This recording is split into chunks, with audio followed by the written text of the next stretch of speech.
Oh oui, mes amis. Deuxième hashtag Télé-Reviews de la semaine avec un show et non des moindres WWE NXT du 12 novembre 2024. En direct d'El Famoso, le fameux, le mythique WWE Performance Center à Orlando, en Floride. Un bâtiment, un endroit, un lieu hautement symbolique et hautement meaningful, c'est-à-dire avec beaucoup d'importance et de signification pour moi. Pourquoi? Parce que j'y ai passé une grosse partie de ma carrière. Et donc, le show NXT commence avec une grosse ambiance au sein de ce Performance Center qu'ils ont transformé maintenant en studio d'enregistrement. Et donc, pourquoi je dis tout ça? Pourquoi cette mini-intro? Parce que ça me fait toujours un petit, pas pincement au cœur, mais ça me fait ressurgir beaucoup de souvenirs chaque fois que je vois cette salle dans laquelle j'ai passé 5 à 6 jours par semaine au moins pendant presque 4 ans de ma vie et de ma carrière. Oh oui, bel esprit. Et aussi, en parlant de bel esprit, mes amis, en plus de ce débardeur bel esprit Jim, oh oui, que j'avais fait à l'époque quand on faisait les vidéos avec Beast qui vous passe le bonjour d'ailleurs. Je lui ai parlé il n'y a pas longtemps. Et donc, en parlant donc de bel esprit, review d'NXT. D'NXT, mes amis, donc comme je vous l'ai dit la semaine dernière, c'est la semaine dernière? Ou c'était lors de 7 jours, 7 reviews, je sais plus, bref, pendant la deuxième semaine des vacances, oh oui, des vacances scolaires, j'ai recommencé à regarder NXT et j'ai accroché de ouf. Et je me suis dit, bah tu sais quoi, maintenant, on va faire une pause niveau AEW, on va refaire NXT et aussi TNA, parce que TNA, je kiffe aussi beaucoup. Cette semaine, mes amis, bon, je voulais le garder en conclusion, mais autant le dire tout de suite, yo, NXT, quel show de malade. Quel show de malade. Malade dans le sens que je me pose sincèrement la question, je pense en plus que beaucoup d'entre vous qui regardent en plus vont être d'accord avec moi, je pense sincèrement qu'NXT c'est probablement le meilleur show. Est-ce que ça a changé l'éclairage? Non. C'est le meilleur show de la WWE actuellement. Hein. Sincèrement. Hein. On va essayer de dire, je vais essayer d'analyser le truc et d'essayer de comprendre pourquoi. Mais franchement, cette semaine, j'ai adoré. Donc, voyons cela en détail dans cette télé-reviews d'NXT du 12 novembre. Oh oui. Donc, on commence par un match par équipe, tag team match, alors direct, un gros match, avec Jakara Jackson et Lash Legend en équipe contre Stephanie Vaquer et Julia. Bon, en ouverture, direct, on annonce un gros match. Julia, c'était quand? C'était ce week-end? Ouais, ce week-end, je dis pas de bêtises. Oui, c'était ce week-end, dimanche. J'ai un peu joué à Tekken 8. Gros expert de Tekken 8, oui, parce que déjà à la base j'avais commencé sur Tekken 1 sur PS1, d'accord? Qu'on soit d'accord. J'avais fait le 1, le 2, le 3, n'en parlons même pas, parce que le 3 c'est là que ça a vraiment explosé la saga Tekken. Le 2 était vraiment bien aussi, mais le 3, boum, ça a été avec Gon, là, le petit dinosaure. Il y avait le truc du beach volley aussi, c'était pas mal. Et donc bref, Tekken 8, ce week-end j'y ai joué, et j'ai vu une meuf, alors que je dise pas de bêtises, c'est laquelle? Est-ce que c'est... Enfin, je sais que dedans, dans Tekken, donc, il y a une meuf qui est habillée littéralement comme Julia, ou l'inverse plutôt. Est-ce que c'est Julia qui pompe totalement le style d'une des combattantes de Tekken? Si vous voyez de qui je parle, dites-le moi dans les commentaires. Mais ouais, et c'est très bel esprit, hein, totalement, parce qu'en plus, c'est ça qui est bien en catch. Quand en catch, les mecs ou les meufs s'inspirent de trucs qui sont hype dans la culture populaire, c'est excellent, parce que tout de suite, l'inconscient ou même le conscient des gens forment une relation et une liaison avec ce qu'ils voient à la télé, et là, c'est bel esprit. Et donc, Julia, déjà, elle a un énorme style, c'est une énorme catcheuse, elle est super bonne dans le ring, et même physiquement, mais en plus sa tenue, je suis sûr que sa tenue d'entrée coûte plus cher que toute sa tenue de catch. Et ça c'est souvent le cas d'ailleurs. Quand vous avez des grosses tenues d'entrée, ça coûte plus cher qu'une tenue de catch. Et c'est là qu'on voit les gens qui investissent, et les catcheurs et les catcheuses qui investissent sur leur carrière et sur leur tenue. Parce que je vous le dis tout de suite, moi personnellement en tant que pro, si je vois un gars ou une meuf qui a une méga tenue d'entrée, direct je vais voir, ok, ça c'est pas donné une tenue d'entrée comme ça. Et donc si le mec ou la meuf investit autant juste pour son entrée, ça montre qu'il prend au sérieux sa carrière, et ça montre qu'il faut miser sur un petit gars ou une petite meuf comme ça. Parce que si le gars ou la meuf, encore une fois, investit autant juste pour son look, ça veut dire qu'il va s'investir autant à la muscu, normalement, s'il sait faire les choses, et dans le ring, et son travail in-ring. Donc, oh oui, bel esprit. Julia, très bel esprit. Et tiens d'ailleurs, en voyant leur entrée, vu qu'elles ont une entrée séparée en plus, je me suis dit, le jour où Stephanie Vaquer et Julia vont se séparer, ne vont plus faire équipe, ça va donner une feud de ouf. Parce que vous êtes sûr que les deux vont commencer à se friter, et ça va donner des matchs de folie. Alors ça, je l'ai noté au début du match.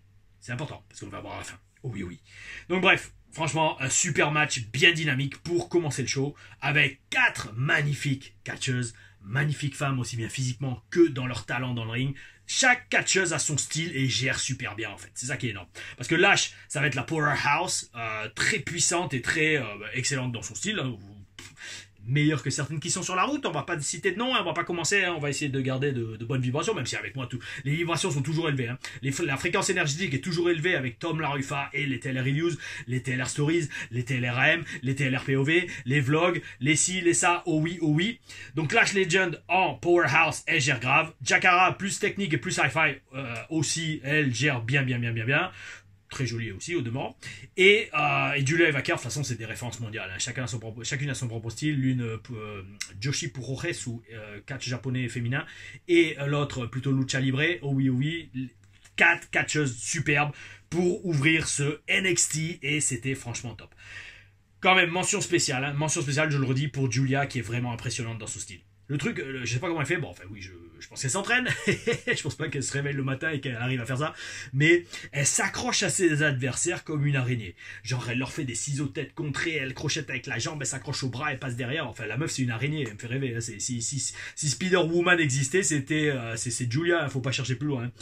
Et alors d'ailleurs aussi, bel esprit, en parlant, bon, pas trop de rapport avec son style de catch, mais le finish qu'elles ont avec Stephanie Vaquer, bel esprit, c'est un double coup de genou dans la gueule, c'est simple, c'est efficace, ça peut être porté sur n'importe qui, et c'est facile à comprendre. Je te mets un gros coup de genou dans la gueule, c'est fini, 1, 2, 3, et ça, c'est bel esprit.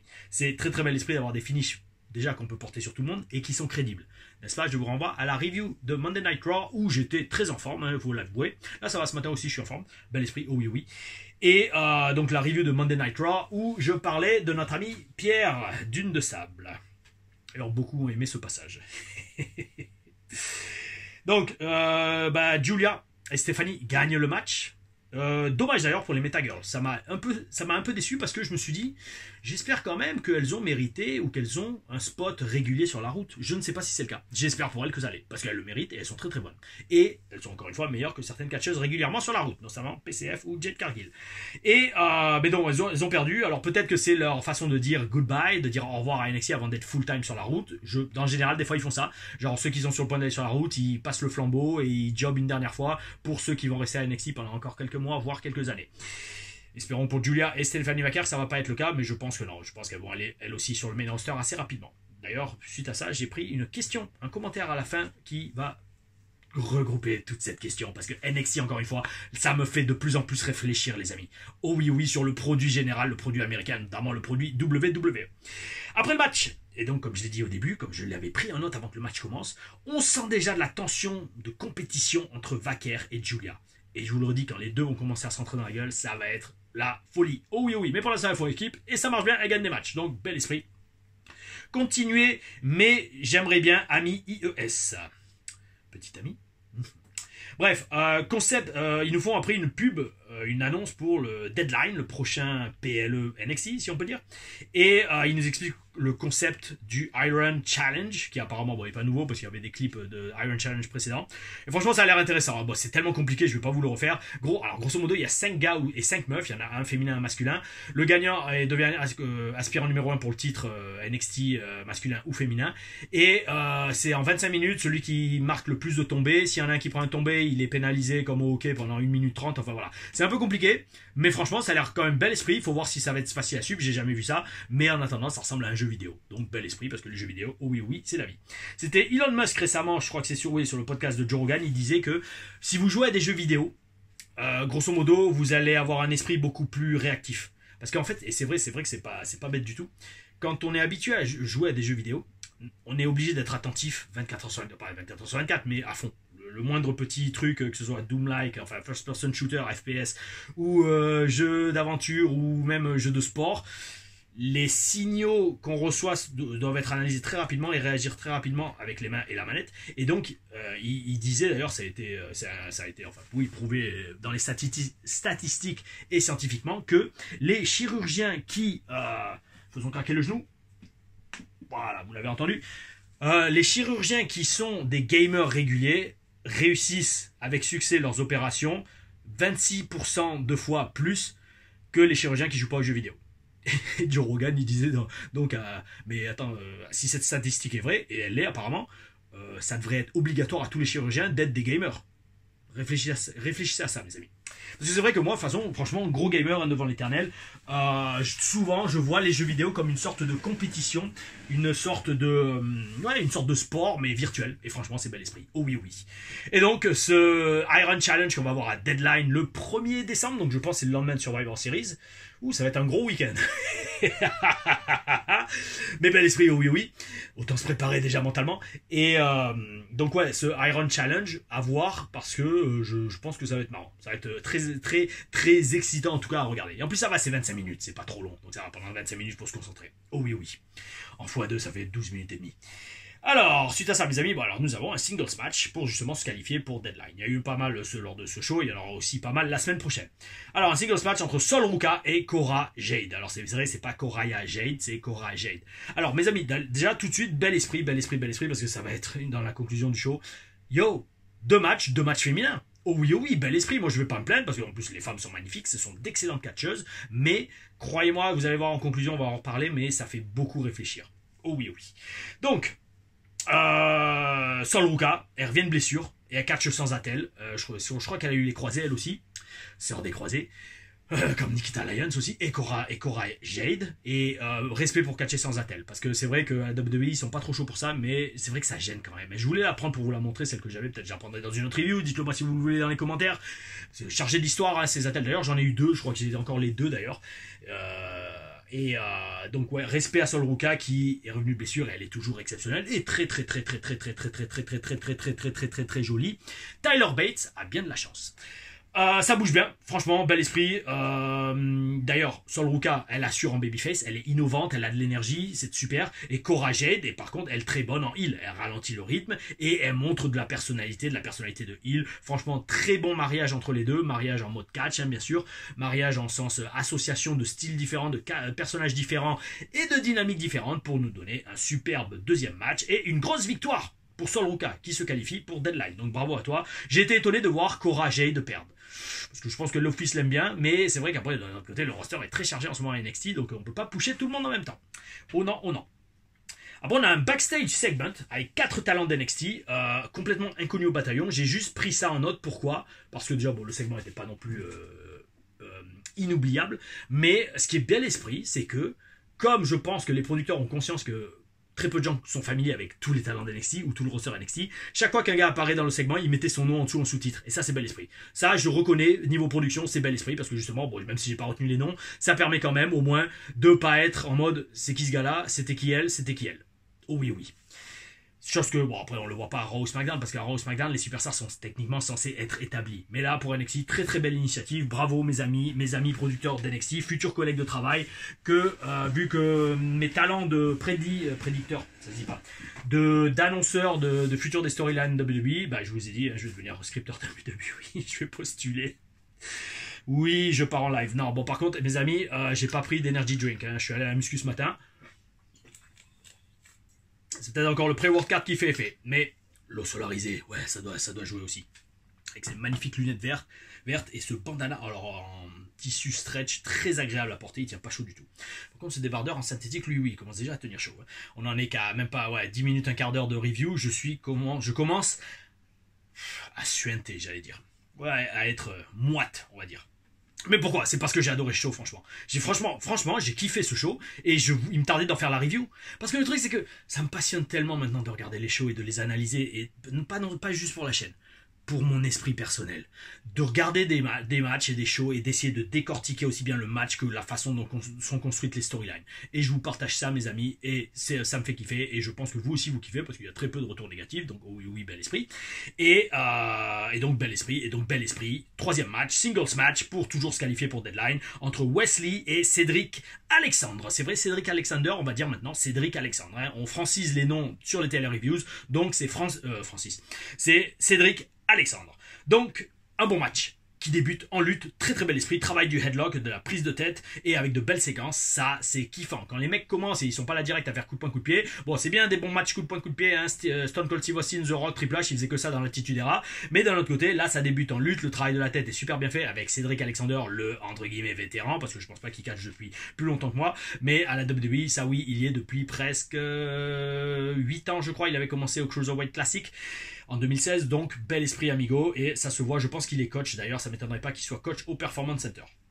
Un plongeon avant la pub, bel esprit, ou moins bel esprit, Cédric Alexandre a failli se flinguer le genou, je crois, ou l'ischio, ou l'entrejambe, je sais pas, mais en tout cas il a failli se faire très mal, j'ai eu peur pour lui. D'où, mes amis d'ailleurs, avis personnel, mais avis de tous ceux qui s'y connaissent un peu, les plongeons, c'est de la MERDASSE, de la merdasse, c'est de la merdasse. Pourquoi? Parce que c'est ultra dangereux, ça apporte que dalle et tout le monde en fait, donc plus personne n'est impressionné quand il voit un plongeon. C'est un truc de ouf.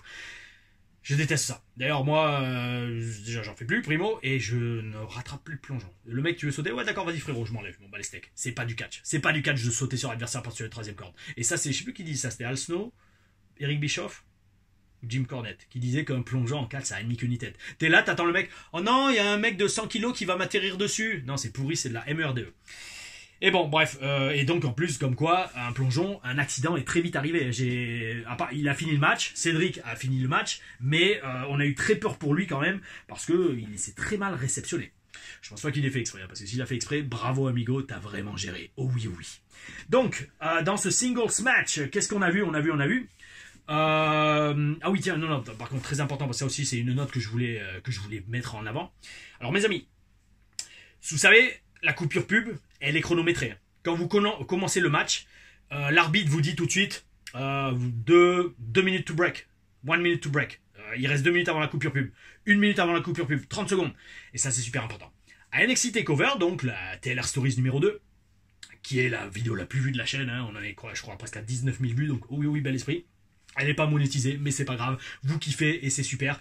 La TLR Stories numéro 3 arrive bientôt avec toutes mes interactions et mon avis sur Vincent Kennedy McMahon. Oh oui, de toute ma carrière, il y en a eu 3. 3 fois où j'ai côtoyé, j'ai parlé à Vince McMahon en personne et ça, je vous dirai ça dans la TLR Stories numéro 3 que, oh oui, je ne devrais pas filmer aujourd'hui. Oh oui, et la publier la semaine prochaine, voire ce week-end si j'ai fini le montage et qu'elle rend bien. Je vous tiendrai au courant de toute façon dans les reviews qui viennent dans le reste de la semaine, TNA et SmackDown. Oh oui.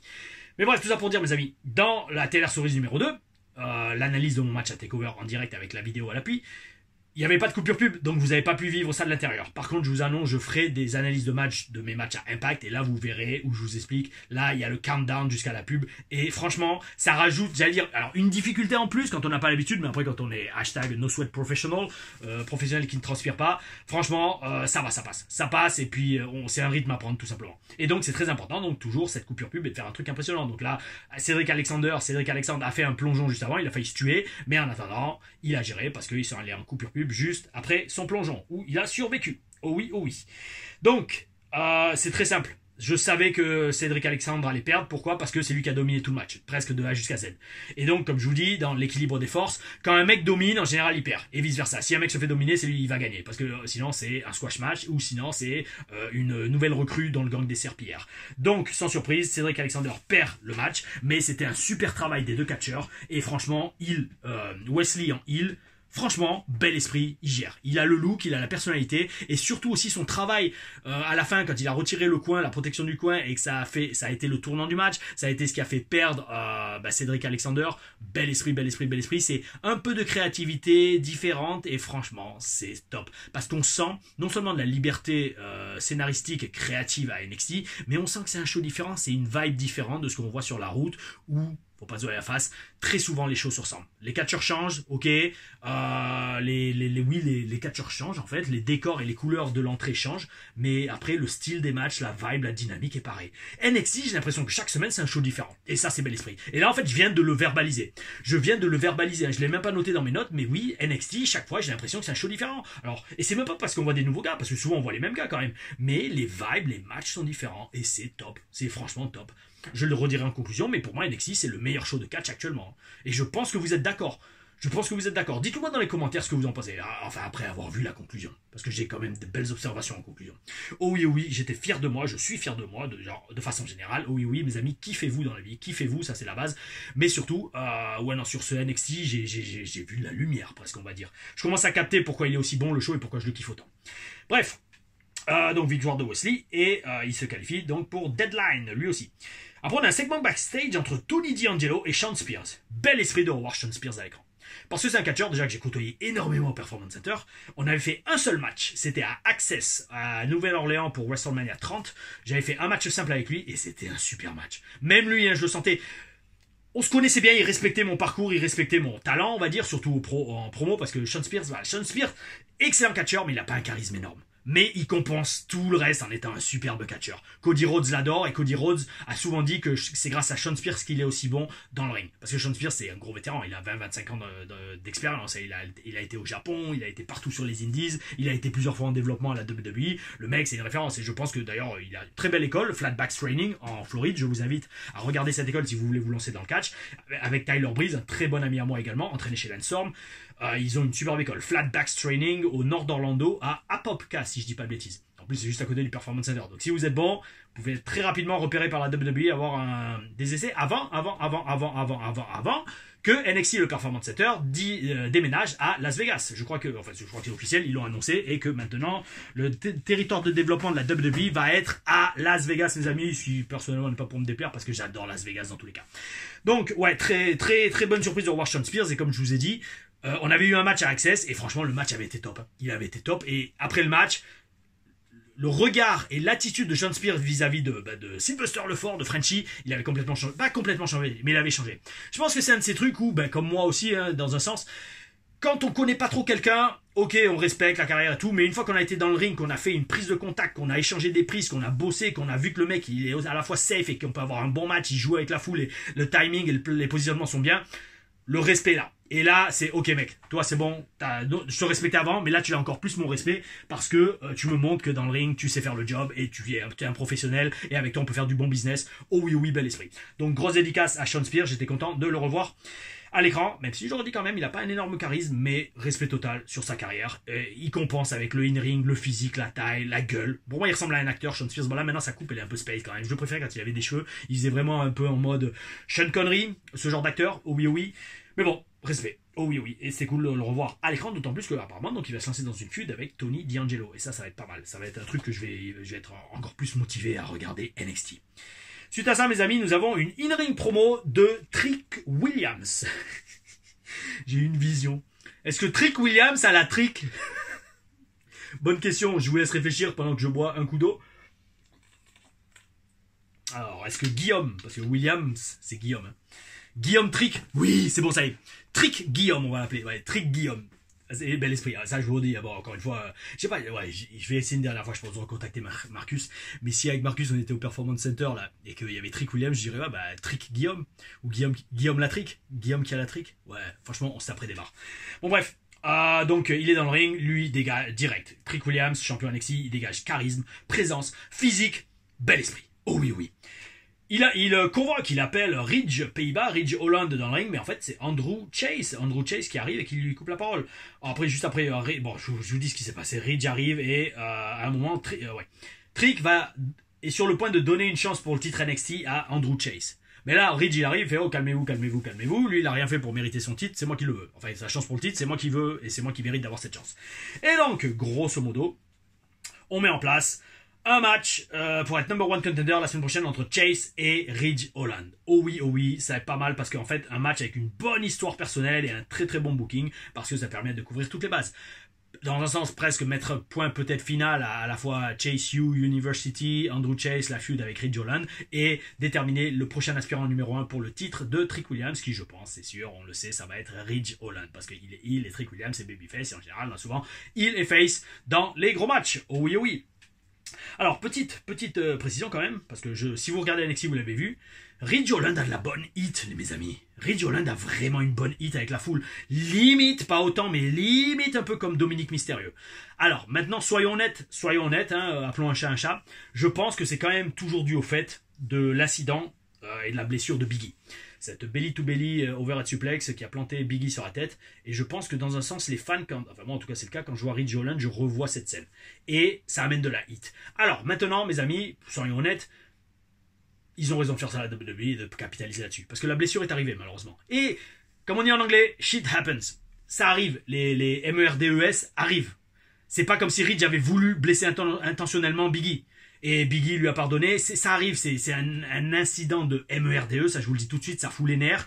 Mais qu'est-ce que vous voulez faire? Vous voulez se morfondre et virer Ridge Holland parce qu'il y a eu un accident? Non, tu pouvais pas faire ça. Par contre, au final, faire de l'argent là-dessus, oh oui, oh oui. D'autant plus qu'apparemment, peut-être Biggie un jour va revenir. Enfin, on n'est pas trop sûr. Je crois qu'il attend son verdict médical. Mais apparemment, il va quand même revenir vis-à-vis de la feud, de l'histoire entre Xavier Woods et Kofi Kingston. Et donc, parti de là, si Biggie, souhaitons-le lui de toutes nos forces et de toutes nos énergies, peut reprendre le catch, les amis, la feud Ridge Holland Biggie, ça va être un money-making drawer de ouf, qui mériterait un match à WrestleMania. Je vous le dis tout de suite. En espérant que Biggie, nous te le souhaitons amigo, tu puisses reprendre le catch, parce qu'il était toujours très gentil. Etor, c'était son prénom.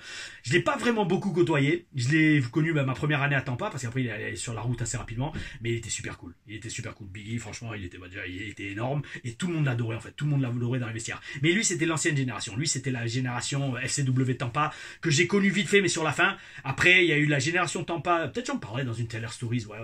Les différentes générations au Performance Center, parce qu'il y a eu différentes phases en fait à NXT je sais, oui, j'ai bonnes épaules, mais non, j'ai fait les jambes pourtant ce matin, c'est pour ça que j'arrête pas d'alterner sur mes jambes, parce que j'en peux plus, j'ai une congestion toujours de ouf dans les cuisses et dans les mollets. Mais bref, tout ça pour dire, il y a eu différentes générations au développement. Et moi je suis arrivé en 2012, ouais, c'était encore la génération FCW, avec Roman Reigns, Seth Rollins, Bray Wyatt, Cassius Ohno, Chris Hero, Biggie, Paige, enfin voilà. Après, il y a eu la génération 2013 avec l'ouverture au Performance Center, Becky Lynch, Bayley, Sasha Banks, etc. Après, il y a eu la génération Finn Balor avec Kevin Owens qui est arrivé. Enfin, je vous dis, il y a eu différentes générations en développement quand j'y suis resté 4 ans. Donc, oh oui, bel esprit. On en reparlera dans une TLR Stories. Oh oui, la numéro 3 arrive bientôt. Faites chauffer les compteurs. Oui, préparez-vous parce que celle-là, elle va être top. Elle va être top où je vais vous parler de mes interactions avec Vince McMahon. Alors, j'allais dire, oui, bon, vous allez être étonné. Oui, dans un sens. Parce que après, je vais en profiter aussi pour donner mon avis sur Vince McMahon et notamment sur la série Netflix, que je pense tout le monde a regardé. Oh oui. Et ça va être très intéressant et il me tarde de la faire et de la filmer parce que je vais la faire en impro, je vais même pas écrire de script. J'ai les grandes lignes de toutes mes interactions et ce qui s'est passé, parce que même si je m'en souviens encore, au moins j'ai ça en note, mais je vais le faire en feeling comme ça. Je vais le faire comme une TLR Reviews, mais avec le fond vert. Donc je pourrais mettre des images derrière et ça va donner un peu de vie. Parce qu'il y a plein de gens qui me disent, en fait, surtout des potes qui me disent, ouais mec, tu devrais mettre des vidéos et des extraits de match. Oui, mais non, en fait, parce que déjà Primo Beast l'a jamais fait et Beast est un peu mon maître spirituel sur YouTube. Oh oui, je le reconnais totalement. Il avait un succès de ouf. Il était devenu presque le numéro 1 sur YouTube. Donc respect à toi, Guillaume, dédicace. Oh oui. Je ferai pas ça, je pense, sans toi. Franchement, non. En tout cas, pas ce format, ça c'est clair et net. Mais voilà, lui, il a jamais fait ça. Et il avait un succès de ouf. Donc, oh oui, respect total, amigo. Et aussi, flemme, mes amis, flemme. Parce que ça me prend déjà tellement de temps de regarder les shows et de filmer les reviews. Là, on en a une demi-heure quasiment. Si en plus, je dois après re-regarder la vidéo et mettre les vidéos, les photos, je fais non. Moi, je pense comme ça. En tout cas, les TLR Reviews, l'intérêt des TLR Reviews, c'est les connaissances échangées. C'est pas tant que ça la review du show. C'est à 64 épisodes maintenant quand même. Et à chaque fois, j'ai toujours autant de trucs à dire, j'ai toujours autant d'analyses et j'ai toujours autant de plaisir à le faire. Mes amis, oh oui, j'espère que vous kiffez. Donc partagez les vidéos un peu, que les chiffres augmentent. Parce que là, ouais, ça baisse les vues, mais c'est pas grave, je continue quand même, mes amis. Bon, sauf si un jour on arrive à 10 vues, mais même à 10 vues, je pense que pour les 10 qui regardent, oh oui, je continuerai à le faire. Mais après, si ça passe à 10 000, c'est même pas si, ça va passer à 10 000 un jour, oh oui, et c'est en train de le faire, oh oui. Manifestons, oh oui, les énergies. Allez, mes amis, on enchaîne. On avait un singles match, pareil, 3e match féminin, c'est un truc de ouf. Un singles match entre Nikita Lyons et Adriana Rizzo. Alors, Adriana Rizzo, vu qu'elle est italienne, est-ce que c'est une dédicace à Adrienne, la femme de Rocky? Je pense très sincèrement. Alors, mes amis, là, à ce niveau-là, le match commence, je regarde, j'avais déjà fini ma muscu. J'ai presque envie d'enlever le débardeur tellement j'ai chaud. Un jour, je ferai des reviews torse nu, bel esprit. Parce que, j'allais dire, oui, alors là, on va se remousser, oui, parce que je suis catcheur quand même, et j'ai de la personnalité, contrairement à beaucoup sur le roster de WWE, notamment Raw ou SmackDown, ce qui est une honte littéralement. Donc, mes amis, vous avez la chance de regarder des reviews faites par un catcheur, en plus qui a un physique, qui a un look et qui a de la personnalité. Donc, je pense un jour, très sincèrement, je ferai des reviews torse nu, oh oui. Mais voilà, tout ça pour dire, donc j'avais déjà fait la muscu quand le match commence, avec Nikita Lyons et Adriana Rizzo. Donc ma testo n'avait pas besoin d'être élevée. vu que j'avais déjà bien donné à la salle aux jambes. Et là, bien évidemment, non, je plaisante. La testostérone a toujours besoin d'être élevée, mes amis. Surtout si vous êtes... Enfin, c'est même pas surtout. Remarquez, attention, non, attention, parce que j'ai lu pas mal de trucs sur la testo, d'ailleurs, justement. Alors, deux choses. Si vous êtes un mec, il faut de la testo. Il faut de la testo, parce que c'est ça qui fait de vous un mec. Et deuxièmement, les femmes aussi ont de la testo en elles. Parce que la testo est responsable, sachez-le, de la libido, même chez les femmes. C'est très très important. Il faut un peu de testo chez les femmes. Bon, pas beaucoup, parce que sinon elles commencent à avoir des barbes et avoir la mâchoire carrée, sauf si c'est ce qu'elles veulent. Mais bon, ça c'est vous qui choisissez, mes amis. Mais, donc, bel esprit. Donc, même après la muscu, merci Nikita Lyons de faire monter ma testo dès que je te vois à l'écran. Et donc, un match qui commence à 300 à l'heure. Très violent de la part de Nikita. Et là, j'ai kiffé. J'ai kiffé, pourquoi? Parce que c'est magnifique. Elle montre de gros instincts de violence. Et finalement, j'avais dit ça, je crois, la semaine dernière ou il y a 2 semaines. Je disais, elle en heal, je sais pas si ça va marcher. Et ben là, non, franchement, quand je l'ai vu dans le ring en mode intense et vraiment cogneuse et vraiment qui voulait en découdre et faire mal à son adversaire. Oh oui, putain, je sais pas pourquoi j'ai envie de... Ouais, là, j'ai de l'énergie, hein. Ouh là, il va falloir que je me couche un peu pour me calmer, parce que là, je suis à fond et j'ai même pas pris de monster, j'ai même pas pris de boisson énergétique. Qu'est-ce qui se passe, mes amis? Qu'est-ce qui se passe? Est-ce que c'est la lumière du soleil? Est-ce que les TL reviews me motivent? Et oui, oh oui, je pense que c'est ça. Bref, tout ça pour dire, Nikita Lyons fait un gros travail de heal dans ce match. Et je kiffe. Et donc, je me dis que si la foule commence à suivre, si la foule commence à accepter le fait qu'on nous l'enfonce dans la gorge en tant que méchante, et ben je pense que ça peut le faire. Pourquoi aussi? Parce qu'elle a le gabarit pour ça. Elle a le gabarit pour dominer toute sa compétition. Et sachez, comprenez mes amis, que c'est toujours mieux d'être un babyface quand on est plus petit que le heel. Parce que c'est la montagne à escalader. Souvenez-vous, Rocky 4, Rocky contre la montagne Drago, le Seigneur des Anneaux, vous avez les humains là, avec Aragorn qui sont contre les armées gigantesques de Sauron, et Sauron qui est gigantesque avec le pouvoir de l'anneau. Il n'y a pas de bonne histoire avec un babyface qui est pas dans la merde.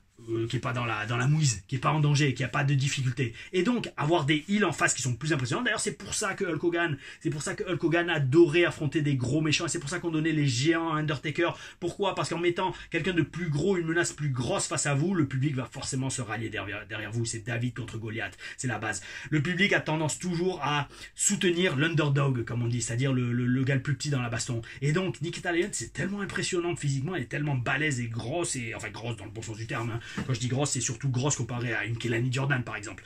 Et ben franchement, elle est tellement impressionnante physiquement, elle a toujours tellement un gros gabarit que en heel, ça peut vraiment le faire. D'ailleurs, je suis très curieux un jour de la voir dans le ring, je sais pas si c'est déjà arrivé, de la voir face à face ou côte à côte avec Nia Jax. Parce que ça pourrait être pas mal. Nikita Lyons contre Nia Jax, ça pourrait, mes amis, envoyer du pâté. Et, en tout cas pour Nikita Lyons, mais même Nia Jax, qui peut être très jolie des fois, ça va envoyer de la testo. Oui. Bon, bref. Victoire de Nikita. Et qu'est-ce que j'ai pris d'autre comme note? Non, c'est bon, ouais. Il faut l'avoir face à Nia Jax. Victoire de Nikita, et on dirait qu'ils vont la construire petit à petit. Et ça, c'est bel esprit. Parce que elle le mérite, et... Enfin, elle est multidimensionnelle, comme elle le dit. La meuf, elle chante, la meuf, elle fait des arts martiaux, la meuf, elle est super mignonne, super bonne dans le ring, et en vrai. Et c'est une mannequin, elle est actrice. Yo. Je viens de percuter qu'on n'a pas vu une Lola Vice sur ce show. Mais qu'est-ce qui se passe? Pourquoi ils la font pas plus mousser? Je suis très curieux. Je me demande si elle n'a pas une attitude en tant que Latina. C'est vrai que les Latinas, ils ont une grosse personnalité. J'allais dire, ouais, j'en ai connu quelques-unes dans ma vie. Oh oui. Une colombienne, une cubaine aussi. Et quand j'étais aux États-Unis, déjà, les Latinas, c'est la vie. Et ensuite, I love Latinas, hein, toujours. Mais elles ont des personnalités de ouf. Enfin, ouf dans tous les sens du terme. C'est-à-dire que c'est dur de les canaliser. Mais par contre, avec elles, vous vous embêtez jamais. Ça, je vous le dis. Et elles sont très, très familles et très chaleureuses et bel esprit. Oh oui. Lola Vice, très bel esprit. Allez, singles match. Toujours pour se qualifier pour le Iron Challenge à Deadline entre Javon Evans et Lexis King. Bon, déjà là, à ce niveau du show, on a eu que des gros matchs. Alors je me dis, bonne chance les gars, hein, pour continuer. Et franchement, on n'a pas été déçus. On n'a pas été déçus parce que déjà, Javon, il est impressionnant de ouf dans sa voltige, ça faut le reconnaître, même s'il pèse 60 kilos et qu'il a que 20 ans. Mais, bel esprit, il fait des trucs de ouf. Le personnage de Lexis King aussi, j'aime bien. Il est ambigu, il est en conflit avec lui-même, il hésite à tricher. C'est une construction très intéressante, surtout quand on rentre comme ça dans la psychologie d'un personnage, et ça, c'est bel esprit. C'est pas juste 2 mecs qui veulent se taper sur la gueule. Ça, c'est oh oui, bel esprit. Javon Evans gagne ce très bon petit match avec un splash modifié rotatif. Il m'a fait rêver. Le mec, il part en arrière, il vrille sur le côté, il atterrit sur Lexis King. Parfait, on the dot, on the spot. Mec, tu gères, bel esprit, bravo à toi, et tu te qualifies pour Deadline. Et mes amis, on arrive au main event. Et en main event, on a un 4e match féminin. Oh oui. entre Kelani Jordan et Fallon Henley. Donc Kelani, déjà, elle sort, elle est très concentrée, parce qu'elle est là pour récupérer son titre. Le match est pour le titre féminin américain. Elle sort, elle est très concentrée. On sent qu'elle est là pour faire du business et pour récupérer son titre. Et c'est super parce que elle vend l'histoire. Elle vend l'histoire de son match. Vous savez, petit conseil, pas conseil, petit aveu d'insiders. Quand j'étais avec Al Snow à Impact, il m'avait dit un truc. Non, attends, c'était Al Snow ou Bill DeMott? Je crois que c'est les deux en fait. Les deux m'avaient dit, grosso modo, quand vous êtes à la télé, demandez pas juste c'est quoi mon match. Pour ceux qui sont, je vous le souhaite beaucoup, d'être un jour catcheur sur un show télévisé, notamment WWE. Demandez pas c'est quoi mon match. Demandez c'est quoi, what's my story, c'est quoi mon histoire. Dans quel état d'esprit je dois aller dans ce match. Et ça fait toute la différence. Parce qu'il y en a beaucoup trop qui vont, oh, c'est trop bon, je suis à la télé, je vais faire toutes mes prises pour briller, parce que pour montrer que je sais faire des saltos arrière. Ça, c'est de la MERDE. C'est pas des catcheurs, c'est des gymnastes. Des glorified gymnastes. En catch, on raconte une histoire. Il faut, quand on a un match, on se dit, ok, quel est l'état d'esprit de mon personnage en allant dans ce match? Et en fonction de ça, c'est à ça que vous adaptez votre catch. Vous adaptez pas votre match en fonction du nombre de saltos que vous êtes capable de faire. Ok, captez les jeunes. C'est Tom Larifa qui vous le dit, parce que c'est des leçons que j'ai appris. Je vais pas dire à la dure, parce que personnellement, moi j'ai toujours été dans le catch pour le divertissement aussi à la base, pour le sport aussi, comme on le voit dans les TLR-AM. Je vous le dis les amis, les TLR-AM qui arrivent. Là en fait, je vais finir le petit stock de TLR-AM que j'avais filmé il y a plusieurs semaines. Et là, il y en a plein d'autres qui arrivent. Et celles-là, elles envoient du pâté. En fait, c'est un truc de ouf. Franchement les gars, je vous le dis tout de suite. Les TLR-AM, les gars et les meufs, il y a 0,4 ou 0,6% du public qui est féminin. Les TLR-AM, ça me fait halluciner de voir quand même le nombre de matchs que j'ai eu dans ma carrière et surtout le nombre de bons matchs à l'époque à la WS qui sont totalement inconnus du public, à part le public qui était présent dans la salle ce soir-là. Et ça, vous le voyez grâce au TLR-AM. Oh oui, oh oui. Et quand on est catcheur, donc la plupart d'entre vous n'ont jamais entendu parler. Et vous allez les voir catcher et vous allez vous dire waouh, c'était quoi ces catcheurs? Pourquoi j'en ai jamais entendu parler? Et ils étaient tous français pour la plupart. Oh oui, oh oui. Et donc, mes amis, quel gros main event d'NXT. Quel gros main event d'NXT. Alors, Fallon Henley, je la connais pas du tout. Et donc, petit détour par Wikimedia. Et Wikimedia me dit que c'est une ancienne catcheuse indépendante qui a 30 ans. Et elle est magnifique. Elle est très très très jolie. Le truc, c'est qu'elle est... Bon, il y a tellement de meufs jolies de façon à NXT que des fois on oublie... Ah, c'est ça qui me rendait fou en fait. Et ça, de toute façon, je vous le dis, de toute façon, c'est logique. Bah, surtout, c'est pour ceux qui ont été... Les très peu de gens, j'imagine, qui regardent ces TL reviews, qui ont été backstage à la WWE.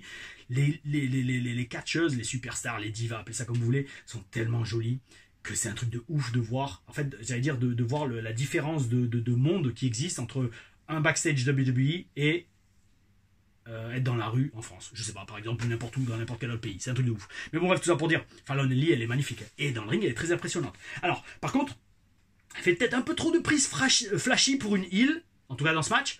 Mais ça va, c'est compensé parce qu'en face, Kelani Jordan, elle vous sort tout le moveset d'une High Flyers et elle fait toujours plus que la heel. Donc là, ça passe. En fait, tant que le babyface fait plus que le heel peut techniquement, des fois, se permettre de faire du flashy. Tant que le babyface fait plus flashy qu'elle. Parce que si le babyface n'est pas capable de faire mieux que le heel, bah, c'est plus une babyface, ça devient la heel. Parce qu'au final, la heel, c'est elle la meilleure dans le match. Donc c'est ça aussi qu'il faut comprendre. Des fois, on est heel tout simplement parce qu'on n'est pas aussi bon que son adversaire. Et donc le public nous acclame moins. Parce qu'en face, on a un personnage ou un catcheur ou une catcheuse qui fait plus de prises spectaculaires ou des prises beaucoup plus efficaces. Et donc, dans un monde normal, dans un monde bien fait, le public acclame le catcheur, le meilleur catcheur dans le ring. Surtout si...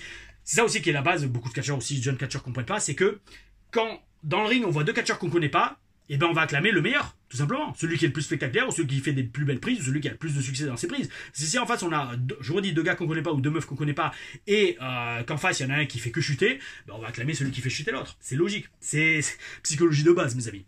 Oh oui, oh oui. Et donc je vous ai dit, gros main event. Et victoire, alors victoire pas surprenante de Fallon Henley, parce qu'à côté, elle avait ses deux compères de, je sais, Fatal Influence, je crois, c'est le nom du groupe.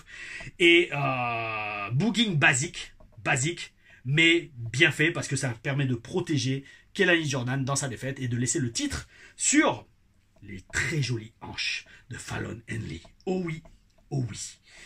Le show se termine avec toute la division par équipe qui fait un méga brawl. Et alors là, encore une fois, est-ce que c'est une dédicace? Est-ce que c'est une dédicace au booker d'NXT? C'est une dédicace de l'univers qui m'a entendu dire qu'à la AEW, je kiffais quand c'était une baston générale avec tout le vestiaire qui s'en mêlait. Et ben peut-être, parce que là, le show se termine avec toute la division par équipe qui se bastonne au bord du ring. Et c'est bel esprit, ça me rappelle les plus grandes heures de la WCW et de la NWO. Fin des années 90. Oh oui, mes amis, c'était NXT du 12 novembre 2024. J'ai kiffé. En conclusion, mes amis, on a eu un excellent show. En fait, j'ai marqué très bon show. J'ai marqué très bon show dans mes notes. Mais en fait, on a eu un excellent show. Oh oui. Et, alors, le plus important pour moi dans ce show, c'est que les femmes sont à l'honneur. On a eu 4 matchs féminins sur 6 au total. C'est incroyable. Mes amis, c'est incroyable. Vous savez, il y a une époque, et je crois même que c'est dans les télé-reviews, j'avais dit, j'ai du mal à voir un show 100% féminin à la WWE. Parce que je ne sais pas s'ils auront assez de talent, de catcheuses ou voilà, de storyline, d'idées. Mais là, non, enfin, je retire ce que j'ai dit. Hein. Là, on peut faire totalement un show, peut-être pas de 2 heures, mais un show d'1 heure totalement féminin à la WWE. C'est ce qu'on a eu ce soir quasiment. Enfin, hier soir. Et c'est bel esprit. Respect total. Respect total. Par contre, pour que vous compreniez comment moi, Tom LaRuffa, Sylvester Lefort, j'aurais raisonné. Quand je vois ça, si je suis un mec et que je suis au Performance Center ou dans le roster d'NXT, je commence à vraiment me poser de grosses questions. Et je serais là à me dire, BOR, DEL, DE, MER2, qu'est-ce qu'il faut que je fasse pour être sur le show? Parce qu'après, c'est pas une question de misogynie ou de chauvinisme, je sais pas. C'est pas une question, oh, les meufs vont pas être là. Non, pas du tout, elles le méritent totalement. Mais je me dis, c'est quand même grave que nous, les mecs, on ait que 2 matchs sur le show. Qu'est-ce qu'il faut qu'on fasse? Bordel de merde. Qu'est-ce qu'il faut qu'on fasse? Et alors là, les gars, moi je vous le dis tout de suite, hein, pour que vous compreniez le genre de gars que j'étais, c'est pour ça que même blessé, ils m'ont mis sur les shows à faire manager et avoir un charisme de ouf. Je serais là, je sais pas, je me ramènerais avec une tenue en or, vraiment littéralement pressée en or, si je peux me le permettre, ou en tout cas qui ressemble à de l'or, avec des pierres précieuses incrustées dedans, pour que les mecs ils me voient et qu'ils disent, bon, je sais qu'on a 4 matchs de meufs et qu'on n'a pas prévu de le mettre sur le show, mais là on est obligé de le mettre à l'écran, le gars. Regardez, le mec, tout le monde le regarde dans les vestiaires. Le mec, on peut pas ne pas le regarder. C'est comme ça que je penserais. Et c'est excellent, parce que c'est ça qui est excellent en fait. C'est ça qui est excellent quand la compétition est tellement bonne. Les meufs aussi, quand elles sont tellement bonnes. Mais quand la compétition est tellement bonne que ça vous fait vous sortir les doigts et de vous défoncer, c'est là que le business marche le mieux et que tout le monde est gagnant. Littéralement, tout le monde est gagnant, notamment les fans. Oh oui. Et alors, petite remarque, il n'y a aucun rapport avec ce que je viens de dire. Je me demande en fait si Triple H, il n'est pas backstage aussi à NXT, parce qu'il est dans les crédits de fin. Executive Producer, Paul Levesque, Lee Fitting, que je vois pas qui c'est, je suis sûr de vue, je le connais, mais je vois pas qui c'est. Il faudrait que je cherche sur internet son visage. J'ai dû déjà le croiser, en tout cas, sûr et certain à Backlash et à SmackDown à Lyon. Et Shawn Michaels. Mais ils mettent Triple H, donc je pense que Triple H, après avoir fait Raw le lundi, il va à Orlando à chaque fois pour faire NXT. Et c'est bel esprit parce que le mec travaille dur et fait un super boulot. Il fait un super boulot et je pense très sincèrement, et je pense que vous serez d'accord aussi avec moi quand je dis ça, que NXT est actuellement le meilleur show à la WWE. Sur ces mots très très forts, mes amis, enchaînons sur la question, pas de la semaine, mais du jour. Le commentaire de Gildas. Alors attendez, si j'arrive à faire un zoom, voilà. Gildas Dias 8642 avec les petits chiffres que rajoute YouTube toujours. Alors, tu me dis en réponse à, je crois bien la review de NXT de la semaine dernière, oui, du 6 novembre. C'est un commentaire récent d'ailleurs, je l'ai pris, je pense parce que c'est très, je pense parce qu'il est très en rapport avec NXT d'aujourd'hui. Enfin, la télé-reviews d'aujourd'hui. Oh oui, on va y arriver. Allez, les amis, 45 minutes de review, vous les avez à où? Donc, tu me dis, Gildas Dias, j'ai adoré ce show. J'aime le fait que l'on a mis le catch féminin à l'honneur, là aussi. C'est pas le cas à Raw ou SmackDown, mais Stephanie Vaquer et Julia est une équipe incroyable. Et le match avec Lullaby, c'était vraiment génial. Oui, c'était donc par rapport à NXT ECW. NXT 2300 Extreme. Et donc tu me dis, et le match avec Javon Evans, c'était excellent. Ok, d'accord, on fait un petit review. Le fait d'avoir un aussi bon roster, est-ce que ça ne risque pas de freiner la progression de certains talents à la WWE? Merci pour la magnifique review et l'énergie et la passion que tu mets dans ces reviews. Mais de rien, amigo, franchement, de rien, parce que ça me fait kiffer et je kiffe. Bon, par contre, après, je vais me poser quand même, parce que là, ça fait 45 minutes que je suis on, à fond. Et je vous rassure, hein, je ne prends rien, je ne prends pas de substance illégale pour me donner plus d'énergie pour faire ces reviews, absolument pas. Mais donc, bref, amigo, est-ce que le fait d'avoir autant de bons catcheurs, ça a freiné la progression de certains? Alors, mes amis, vous allez comprendre la mentalité de Tom LaRuffa. Et la mentalité qui m'amène là où j'en suis aujourd'hui et là où je continue à aller. Oh oui. Donc, si la progression de certains est freinée parce qu'il y a d'excellents catcheurs et catcheuses sur le roster, en toute politesse et en toute franchise et en toute sincérité, qu'ils aillent se faire entuber. Qu'ils aillent se faire voir et qu'ils dégagent très rapidement. Parce que si t'es pas assez bon, et si t'es pas assez créatif, et si t'es pas assez passionné pour garder ton spot, et que tu te reposes sur tes lauriers, et que tu te laisses dépasser par les petits jeunes qui arrivent, t'as rien à foutre sur le roster. Et tu dégages tout de suite. J'ai toujours raisonné comme ça. Ça fait qu'aprais 20 ans, je suis toujours, alors je vais pas dire au top du business, mais oui, au top du business. En tout cas, messieurs, aux yeux de mon personnage, Tom LaRuffa. Deuxièmement, ça c'est le premier truc. Et deuxièmement, je suis toujours là. Je suis toujours là, je suis toujours passionné. Combien de mecs font du catch et au bout d'un moment ils arrêtent? Au bout de 5-10 ans parce que ouais mais c'est dur, voyager, tout ça, machin truc. Non, ben ça les gars, allez vous faire entuber, allez vous faire mettre. Quand vous êtes passionné, que vous voulez être le meilleur possible dans ce que vous faites, je dis pas le meilleur sur Terre, mais le meilleur possible dans ce que vous êtes capable de faire, et ben vous continuez. Et donc, si y a des super talents qui arrivent, et que, par exemple, je sais pas, t'es limité par des blessures, par l'âge, par plein de choses différentes, et ben tu trouves d'autres façons de te démarquer. Et je le redis, les gars qui ont leur carrière ralentie à cause de ce genre de truc, eh ben ils ont rien à foutre sur le roster et ils devraient dégager et ils devraient ne plus être payés par la WWE, aller bosser peut-être ailleurs pour se réinventer, comme plein l'ont fait à la EW, à la TNA, au Japon, des mecs comme MVP, Jay Styles dans un sens, qu'il a bien grossi à la New Japan après la TNA pour être signé en phare, pompe, Cody Rhodes, parfait exemple. Cody Rhodes, parfait exemple. Regarde, Cody Rhodes, quand il était Stardust, oui, bah sa carrière a été ralentie par plein de jeunes gars qui arrivaient du développement. Qu'est-ce qu'il a fait le mec? Est-ce qu'il s'est mis à râler? Enfin, non, vous n'avez pas le droit de prendre mon spot. Non, le mec, il s'est sorti les doigts, il est allé créer la concurrence et il est revenu champion du monde de WWE. Oh oui, amigo. Oh oui, Gildas Diaz, je pense que c'est amigo, je pense pas que ce soit amiga. Donc tu vois la mentalité. J'espère avoir répondu à ta question. Et en fait, c'est énorme parce que avoir répondu à ta question, bon, déjà, moi, j'ai pas besoin de ça, mais ça me motive encore plus. Ça me motive encore plus pour continuer à bosser. Donc, mes amis, oh oui, on se voit maintenant pour la review de TNA vendredi. Il y aura la review de SmackDown. Et en attendant, gardez tous le oh oui, bel esprit. Continuez, s'il vous plaît, à partager, vous abonner, faire de l'interaction. Le référencement, c'est très important pour YouTube. C'est très important parce que plus il y a de vie dans ces reviews et dans ces vidéos, plus la chaîne va être mise en avant et plus on va continuer à construire le bel esprit. Et moi, je me dirais, oh oui, ce que je fais, ça inspire des gens, ce que je fais, ça motive les gens, et ce que je fais, ça a une raison dans tous les cas. Mais en attendant, mes amis, c'est super de voir que vous kiffez ça, et je vais essayer de ne pas faire tomber la caméra quand même. Je suis tellement enflammé. Bon, allez, je vous souhaite une bonne soirée, une bonne journée, peu importe quand vous regardez ça. On se voit vendredi pour TNA Wrestling. Oh oui, bel esprit. Aou.